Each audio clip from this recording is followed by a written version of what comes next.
Hi, and welcome back to Center Webcast. This is episode number 24. I'm joined now by Dr. David Loomis, editor-in-chief of the Hawkeye, which is my favorite local online investigative journalistic piece. And you have been. I appreciate you coming back. You've been on a couple times. You have been prolific over the last couple weeks in terms of putting out really interesting stuff, and I really appreciate you've come on and talked about kind of what you're talking about. Just recently, just like an hour ago, I saw a new article that you've got. Maybe you can tell us about the last couple, about the debate about reopening, and then we'll maybe chat about the one before that. Sure. Thanks again for having me on. The latest story we published in the Hawkeye is sort of a contrast to what Quintina Thomas was just talking about. There's a businesswoman who says she will do nothing to violate the governor's orders about opening or closing. And some of what we've been reporting on in the Hawkeye is the willingness of some people to go against the governor's orders. So, for example, today I was out at the Indiana Mall, which for the most part is empty. Many of the anchors to that facility have left. Kohl's is a relatively new arrival there.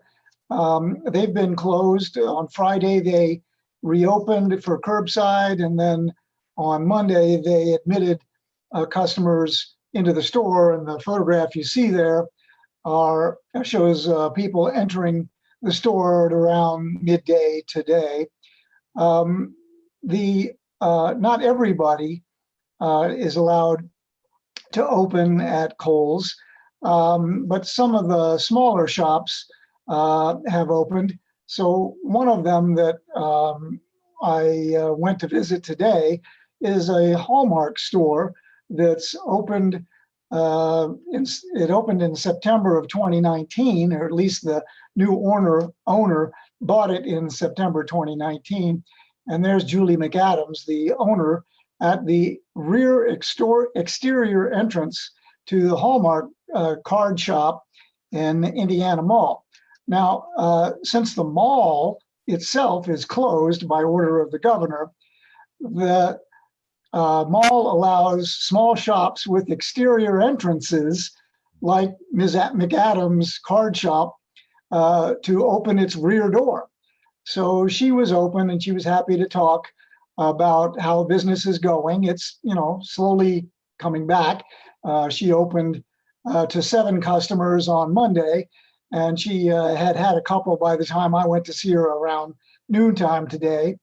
And she was, happy to be back. And, 2 months for her was how long she was shuttered. And now that she's open after 8 weeks, she definitely wants to stay open. And she expresses, I think, a widespread concern among a lot of entrepreneurs in Indiana County, and that is this balancing act between public health and private profit. And if your livelihood depends on being a shop owner, then your bread is buttered on a different side than those who may not be. Now, Julie McAdams is definitely a small shop owner. She's got family members working for her. Her daughter, Cassie, was there, and Cassie's boyfriend, David, was there with them. And they, were just delighted to be back at work.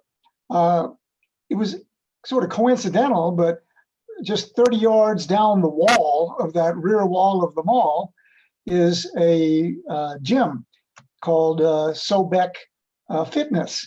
And the Hawkeye had received a tip last week that Sobek Fitness had been open contrary to the governor's orders.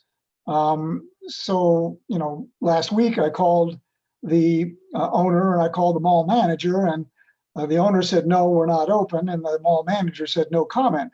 So while I was out at the mall today, I noticed that Sobek Fitness had people coming and going.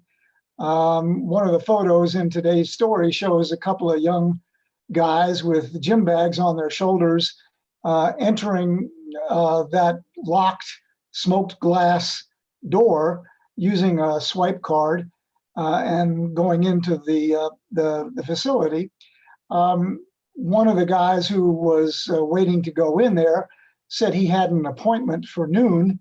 When I called the owner back again today to ask about what appeared to be a place that, for all intents and purposes, is open for business, he said, no, he's not open for business.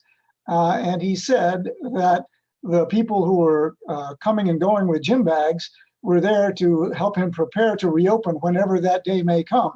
So they were in there helping him purchase new equipment and wiping down the gymnasium equipment and just generally getting his act together before they can reopen whenever that might be. So when I called the mall manager again to ask her if she had any updates about this particular business and the other businesses that she's the landlord for in the Indiana Mall, she said no comment again. So whatever I observed is the case.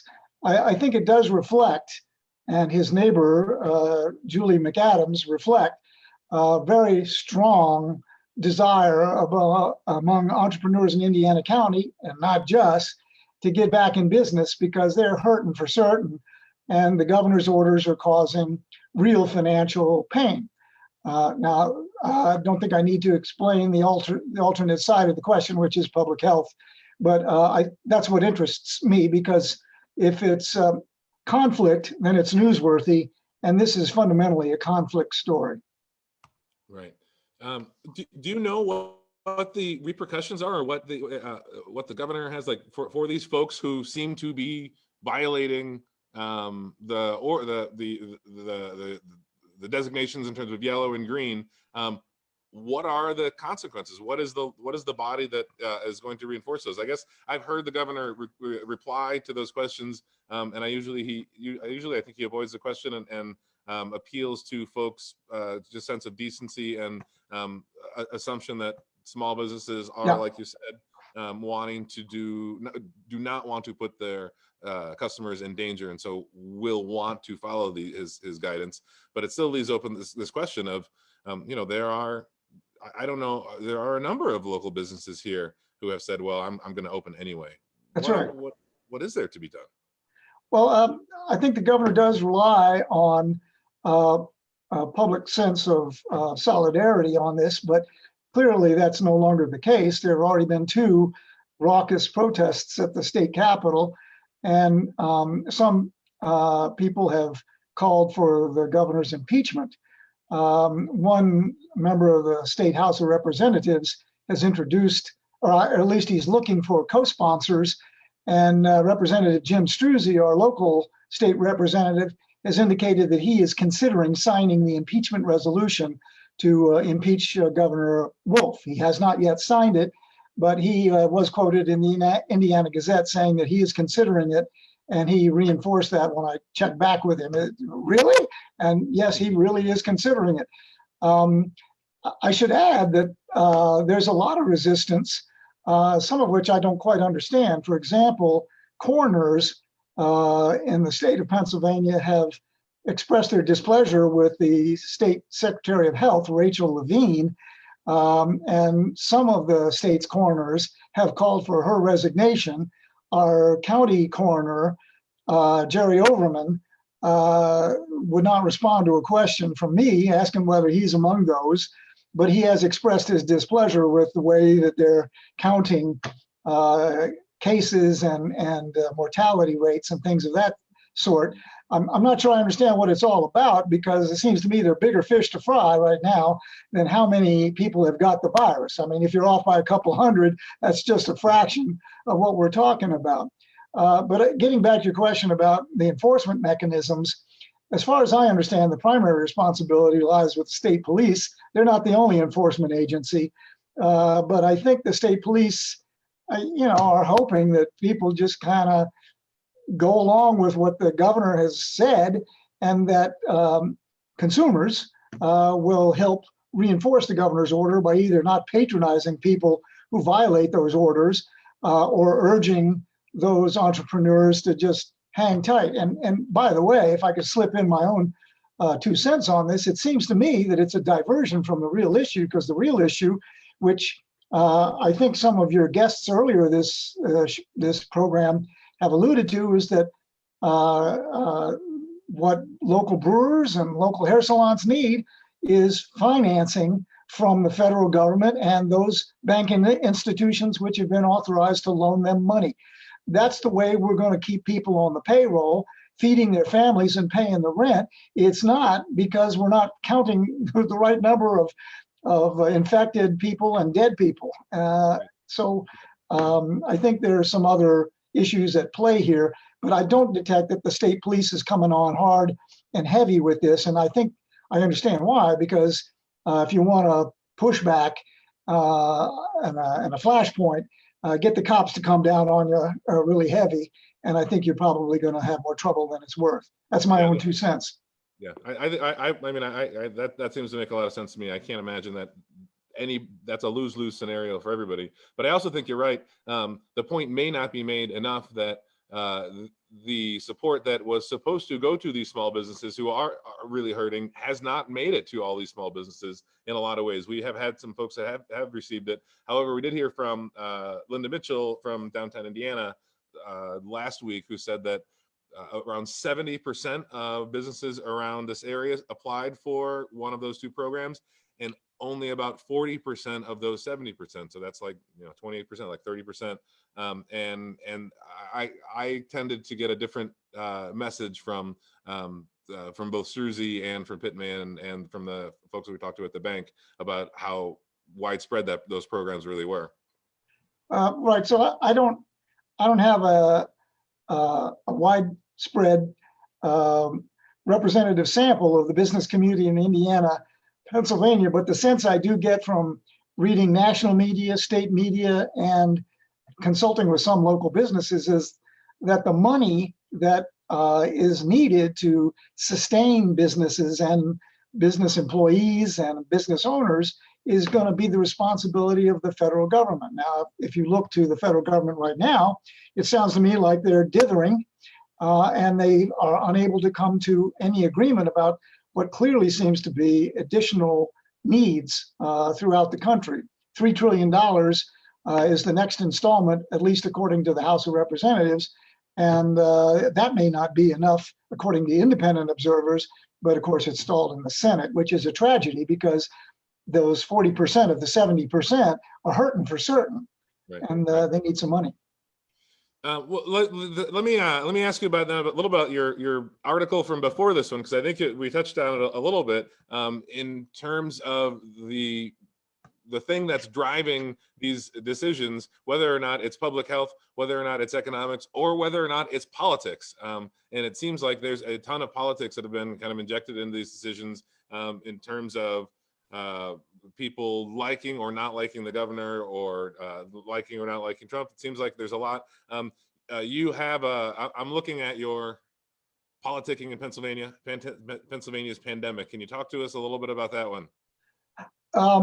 Right. So these complaints, which you're showing there on the screen, are complaints that I sort of check in and monitor on Facebook, and I do so because it's not something I would teach my journalism students in the day, but I would say that it is a rough estimate of sentiment in Indiana, Pennsylvania, and I emphasize the word rough. But I think it also is an expression of those on the extremes, if I may use that word, and they're on the extremes because they're mad as hell and they want some sort of solution. And I think some of the expressions of anger do not have a lot of basis in fact, but as an expression of emotion, I think they're pretty powerful. Now that's what local politicians have to deal with. so some of the remarks that last story that you mentioned in the Hawkeye included were remarks that said that the governor is acting unconstitutionally. I've never seen yet any specific violation of the Constitution that holds water. But so far as I can tell, the governor has been pretty clear about specifying what his powers are. And I think it's worth pointing out that those police powers, especially those police powers that are used to protect public health, have been upheld by the US Supreme Court almost without exception. The jurisprudence of this for the police powers of governors in the United States is pretty clear. The governors have a lot of power to protect public health. So that's one of the elements on the state level. On the local level, I detected that there's a lot of heat and anger in Indiana County. I'm not sure how representative it is. I'm sure it represents at least a small but vocal minority. And again, I can't cite numbers of how big that minority is, but they are very vocal. And I do detect that the local elected officials in Indiana County, not so much in the borough, I don't think, but in Indiana County, they have been quite responsive. And I don't know that they've come down to concrete responses, but in general, the tonal response has been favorable to those people who are very upset, which, tends to, I think, feed a little bit of the anger that's out there. And I wouldn't be surprised to see more of it as we go by. Last, I would say that what the poll numbers show, and again, polls are rightly criticized for being just snapshots in time.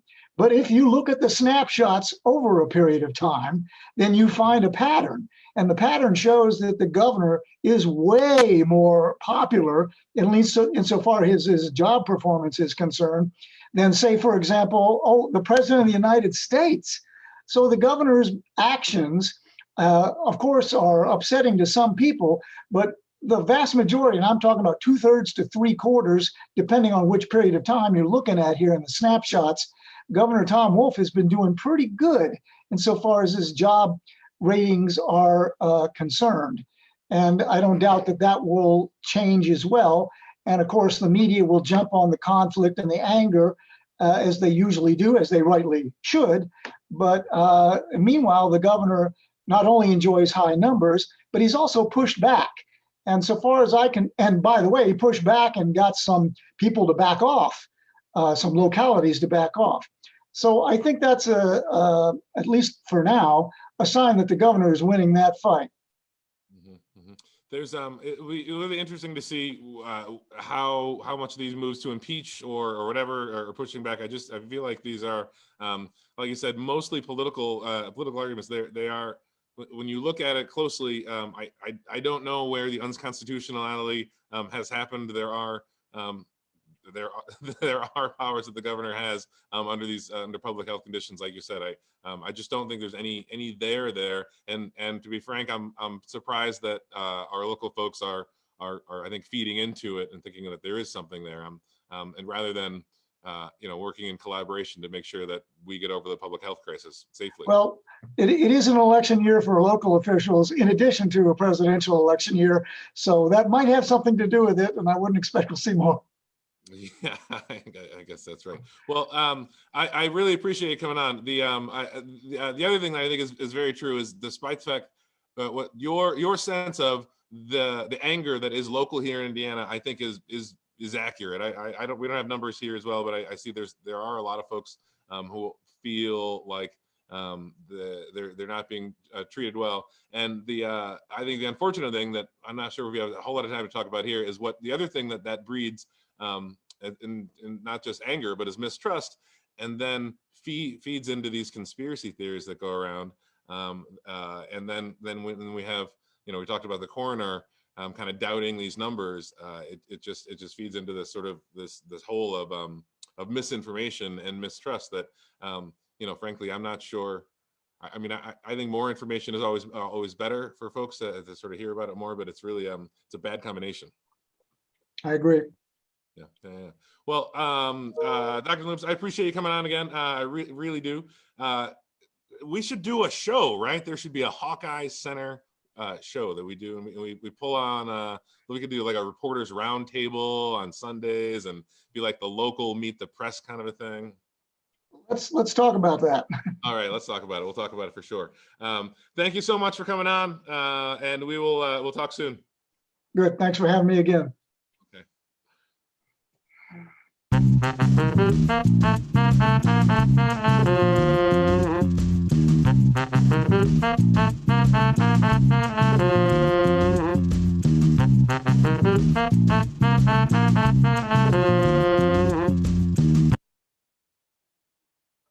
Hi, we're back. Center Webcast. This is our, I think this is the send-off.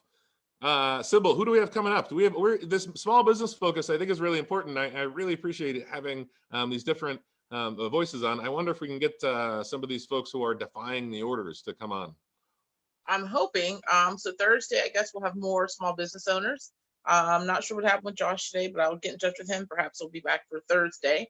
And like I said, more small business owners around Indiana. I think it's good for them to come and express what's going on with their businesses. And I think connecting that with the conversation that you just had with Dr. Loomis is a need to hear firsthand what's really going on, how business people feel, and about the PPP, about protections, about all of those things. And that way, when you're hearing things on the news or the television or doing whatever the latest news cycle is, you can kind of match that up and pair that up with what we're hearing locally and kind of on the ground and see, what's what. Because like you said, politics, it's a presidential election year, local, some state people are up for re-election. And I think it's starting to get all convoluted, unfortunately. And I think our direction right now should be and always should have been the health and well-being of ourselves and our fellow citizens. So let's hope we can I don't know, come to some terms with this. Hopefully within the near future we move to green sometime before the summer ends. Some of us want to have at least a little bit of a summer before we head back to school or work or whatnot in the fall. And hopefully, people will, get themselves together. That's what I'm hoping. So. Yeah, I think the commonality, and I'm always, there's probably a lot of reason to be pessimistic about a lot of things, but I'm always trying to be an optimist. I think the commonality of folks around and all these small business owners, regardless of what they're doing, is, and folks who and our elected folks, all these folks care about this community and are making decisions that they believe are the right things for the community. I want to continue to believe that's true. I have never seen anybody that says, well, I just don't care about the community, that's why I'm making these decisions. I don't think that's ever the case. So I think there's always that commonality, and that keeps me optimistic. And I have to say, if I have money coming into my household, and if I was one of the small business owners that, my business is what kept my family afloat, and the government promised me, keep your employees, don't lay anyone off, we'll get the money to you, don't worry about anything. And now, months later, you're still, and, not hearing anything back. I understand the point of frustration. I really do. So. Yeah. Well, we probably need to have our elected folks on again to ask them that question, because ultimately the buck stops there. That's where that program, they told us it was going to be like this, and I'm not sure it really panned out like that. So it'd be worthwhile to ask them a question, why that happened, but more importantly, how are they going to make it right? Great. Well, I think that's our episode. That's our show for today, episode 24. There are so many. I think I said it was almost 100. It's not quite 100. It's about 70 different interviews that we've done over the last 4 or 5 weeks. Astounding. Check it out on YouTube. Subscribe to our channel on YouTube. We'll be back on Tuesday at 6. No, Thursday at 6. Thursday at 6. Bye-bye. Bye-bye.